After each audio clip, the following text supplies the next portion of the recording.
Welcome Taurus to your in-depth year 2025 astrology forecast for the ascendant, the sun or the moon. I'm going to briefly outline how I'm going to structure the video to begin with. I'm going to take a look at the two eclipses in the latter part of 2024. They provide a backdrop for the early months of the new year, and the first of these is part of a new series between the signs of Pisces and also Virgo. The second, the solar eclipse, is in the air sign of Libra. I'm then going to share with you your solar return at the start of the year. That's always hugely influential and provides a backdrop for the following 12 months. So it gives us a lot of intel about what you can expect. But this is a year of huge significance. The nodal axis, the true node, switches on the 11th of January. I need to explore that for you as the North Node inverts into the sign of Pisces and the South to the practical Virgo, mirroring the new eclipse series. We do have another lunar eclipse on the 14th of March, but before then there's a lot of activity in your 12th house, particularly involving your ruler Venus, but also Mercury, the planet of communication. I'll unpack that too.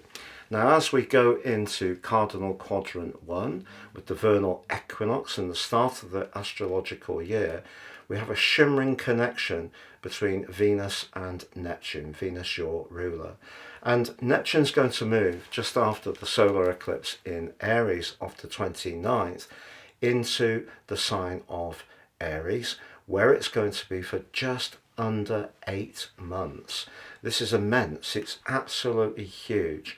For you, since 2012, Neptune's been in a very friendly, open-minded and futuristic part of your situation. Wonderful for connecting to like-minded people and really investing in your creativity. It's moving into a deeply psychological area, but one which can be linked to healing.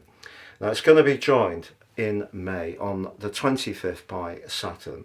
Saturn's going to be in your 12th house for 3 months and 8 days, and that's augmenting the connection with Neptune, which goes on through the latter part of May and all of August. But we have Jupiter moving. Jupiter moves on the 7th of June into the feeling sign of Cancer, where it's exalted. What does that mean for you over the following year? Then, big event, 7th of July. We have the electric energies of Uranus move out of your sign to give you a bit of a break through to the 8th of November. So 4 straight months. It moves into your sector of resources. How's that going to feel for you, particularly as Uranus is arcing back towards Pluto, right at the top of your chart in your sector of powerful connections, work and life transformations, but also coupling with that duo in Aries, but for you, your 12th house. Huge shifts for you. Then, as we go into the autumn, we do have another 2 eclipses going across the signs of Pisces and also of Virgo. But they're heavily influenced by Saturn. Saturn's going to be a fantastically potent influence. I'm going to share with you the best time for you to think about relating, meeting up with people and perhaps having that connection. It doesn't mean to say you can't have connections outside of that time, and also the best time for your finances. I'm Astrologer Patrick Arundell. If you're new to my channel, it's lovely to have your company. If you have any thoughts, please share them. This is very much a community. If you're a returning visitor, it's great to have your company once more, and all your views and interactions are truly appreciated. About 50% of people who enjoy my videos regularly are yet to subscribe. If that's you, please help the channel to thrive. Click that sub button and also the bell notification symbol. Please take advantage of my unique year 2025 personal horoscope forecast promotion. If you order in 24, you'll get the rest of that year free, but in my special package of 30% off, you also get your life roadmap report. This will help you to understand the patterns that have played out in your life so far, get a much more intimate understanding of how these have played out and how you can work with them future forwards. But with your forecast as well, it's a fantastic amount of information. It's great value, totally unique for each person it's produced for. Please see the link below for more. If you'd like to talk to me personally, I am a consulting astrologer. Please check out my testimonials below. I don't edit these as they come in, I share as is. Relationships are incredibly important for us all, whether we want one or not. We have one with ourselves, our neighbours, our friends, our family members and our colleagues.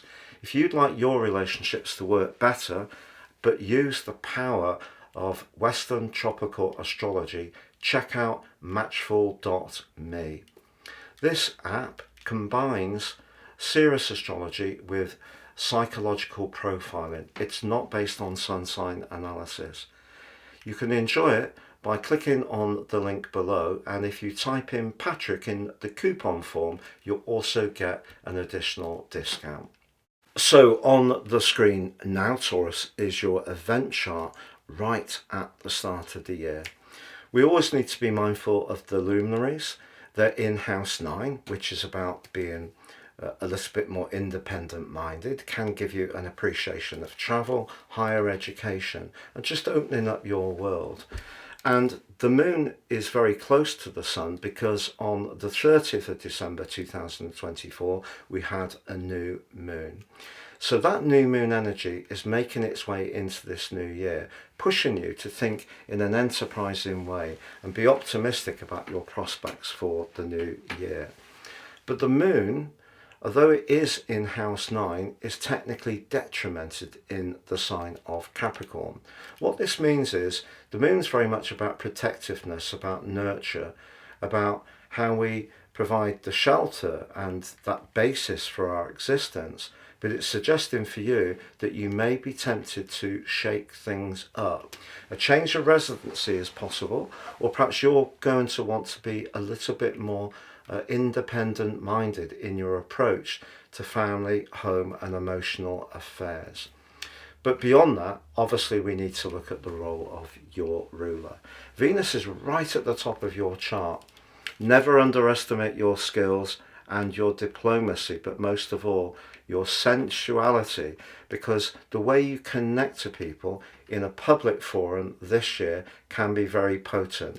People are just drawn towards you, but also because Pluto's right on your 10th house cusp. It's the most dominant player in the whole chart in terms of being at the top of your northern hemisphere.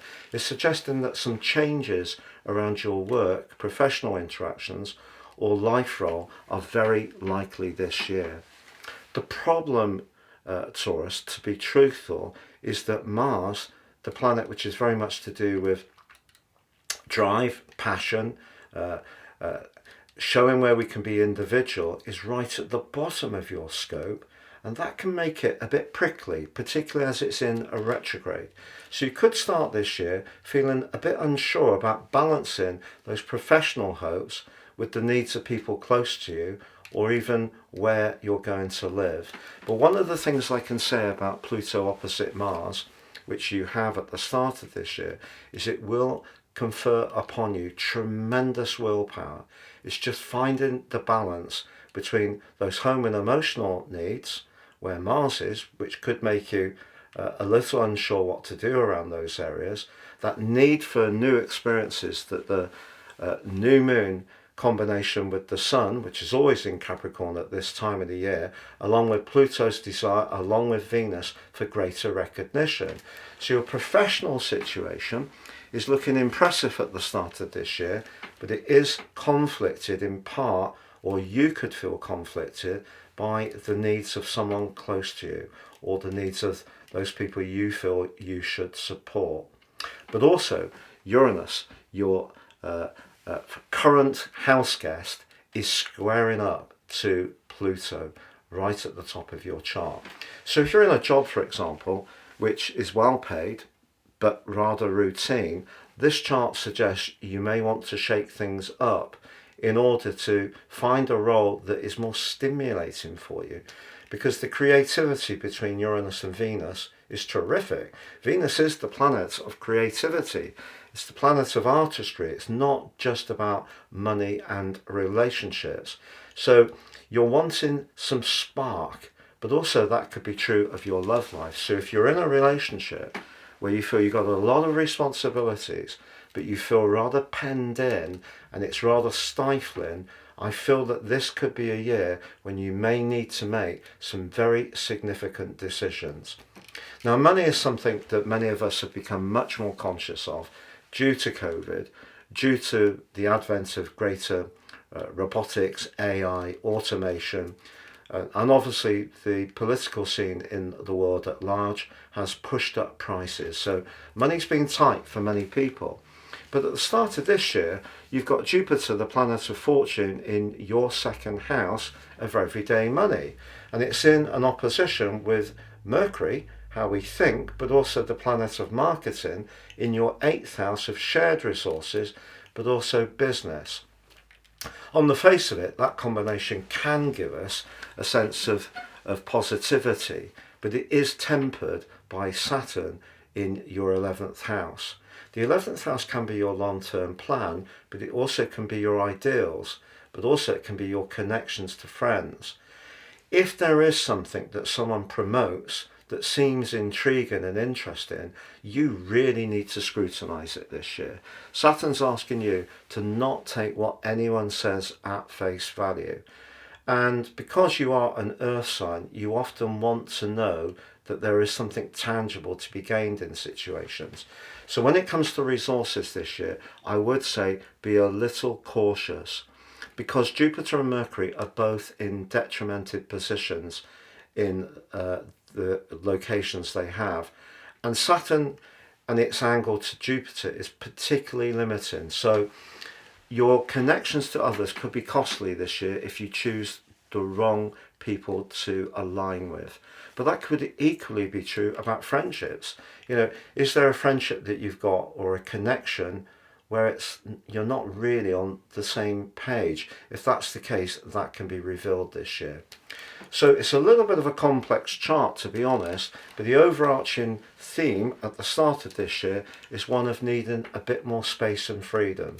But also, you can be imaginative about how to earn money, but it needs to be really realistic, and balancing your professional hopes with some of those needs around your home, family and emotion may prove to be a little bit of a juggle. So that takes us into the start of the new year, Taurus.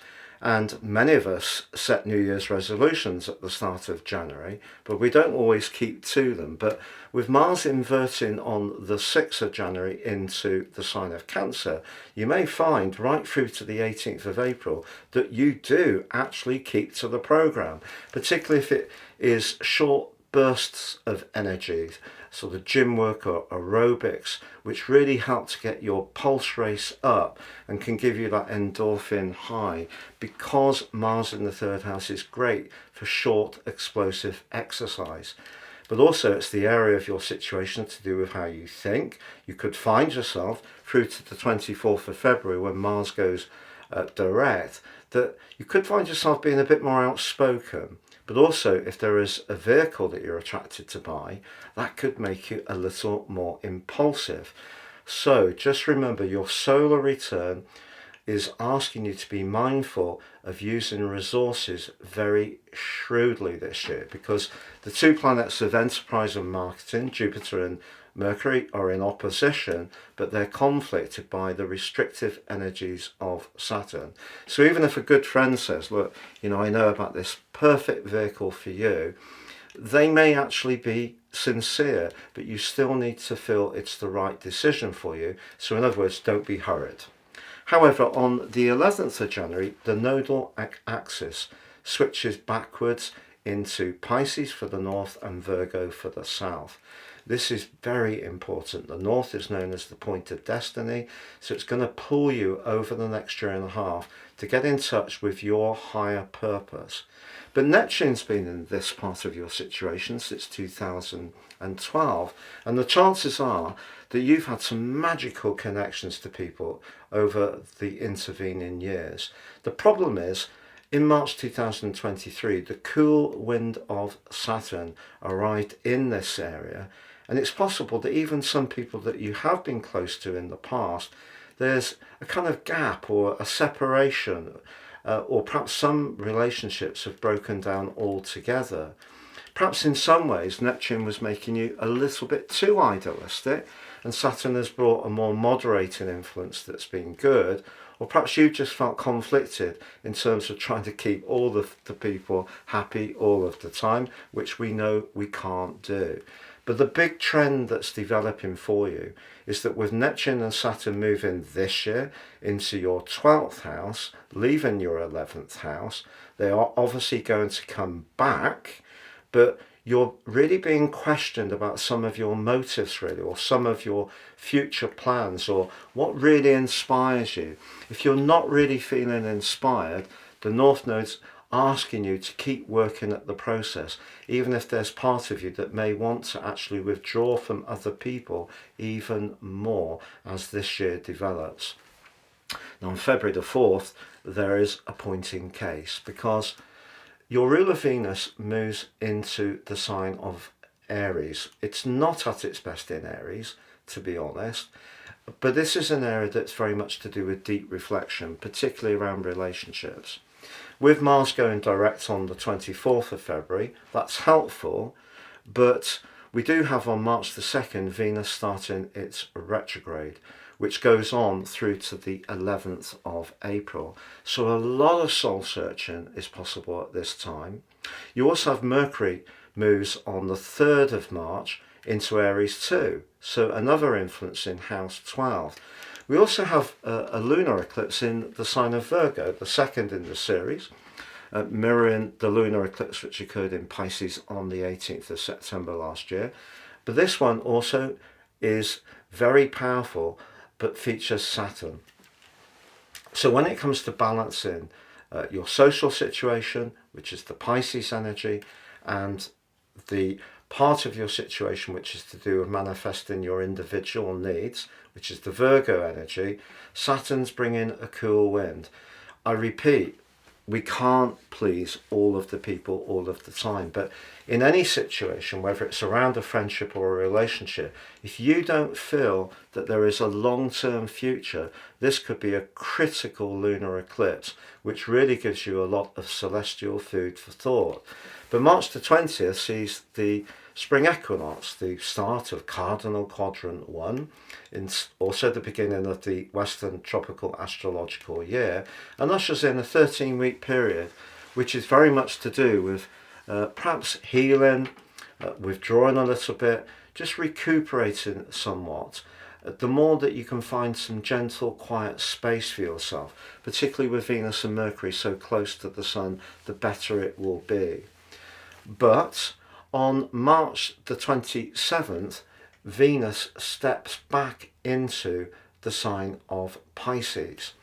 So this is going to make you even more potentially unsure exactly of what to do if you are uncertain about a particular relationship. It will be on the 12th of April that it emerges from the retrograde, but it will go back into Aries at the start of May through the first week of June. So still there's potential for so much thinking about the meaning of life and what you should do. So a very profound start to the year, to be honest, and this is showcased even more by the solar eclipse, again in house 12, which occurs on the 29th of March.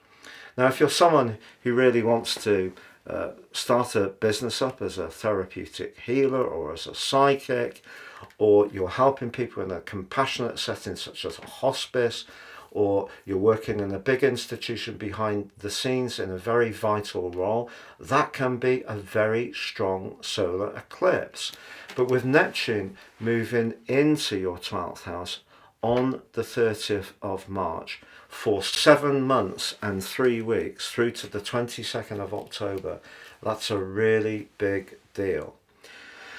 So Neptune in the 12th house is very, very spiritual. It's also a time which you get the first blush off this year where you can really experience healing in a very, very profound way.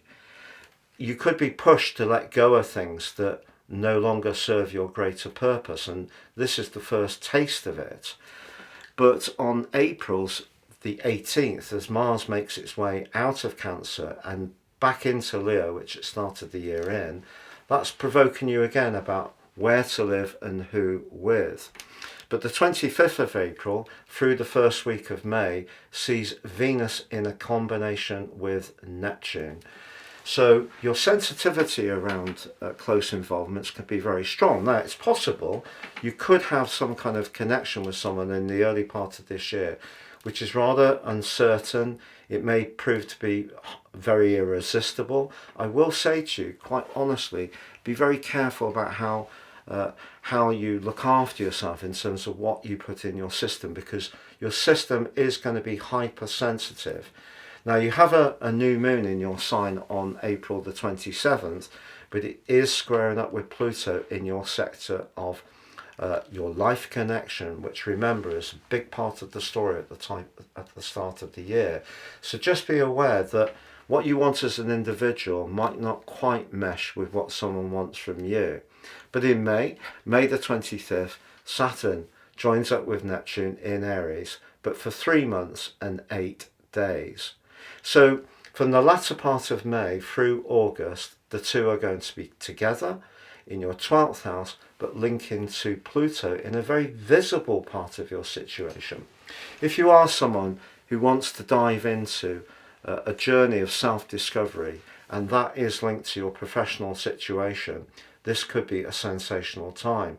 But there could be a sense of dislocation if the work that you have puts you in a prominent role just at a time when the combination of Saturn and Neptune may see you wanting to withdraw in some way. Saturn's about structures, but Neptune's about the shift in sometimes hard to see vista, which is to do with what we soak up from situations.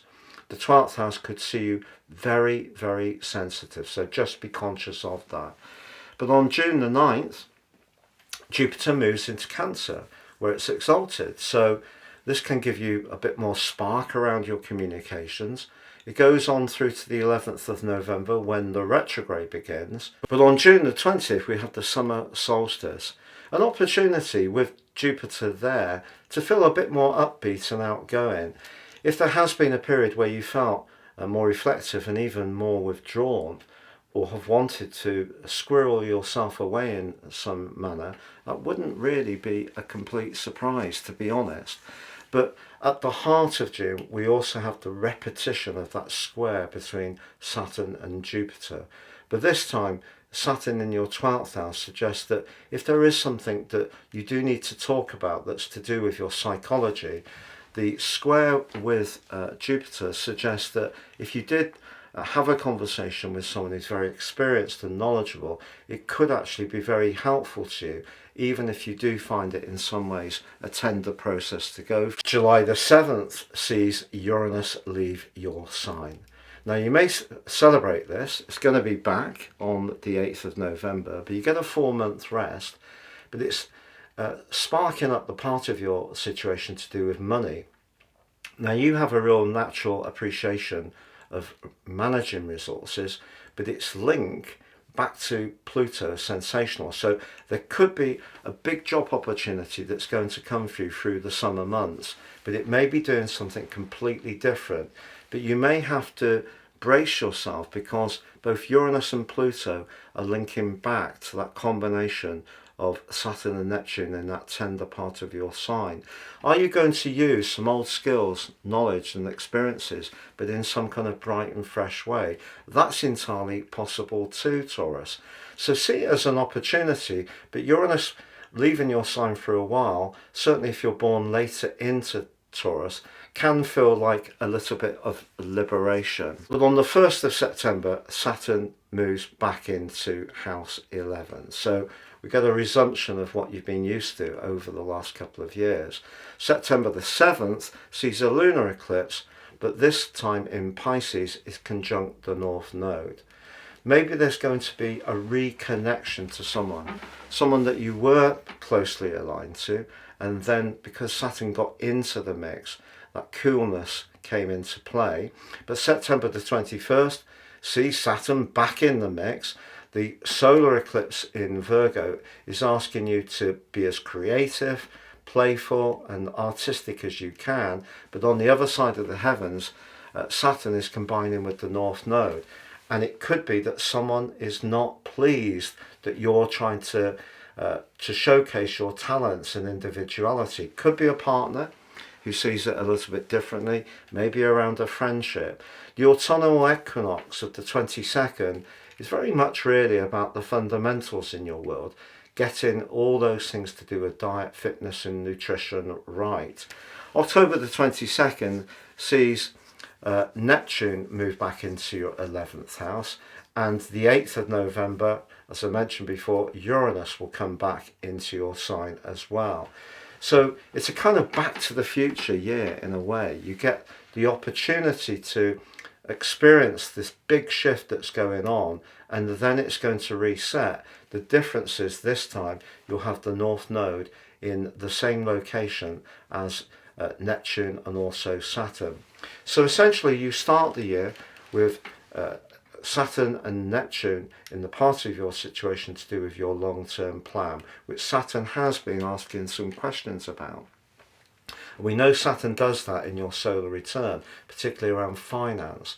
But your desire to break out and do something different this year, which comes from the solar return and the moon being a house 9, is moderated by that very tender spring and early summer energy, which could see you going through a massive transformation in terms of your health, your psychological understanding.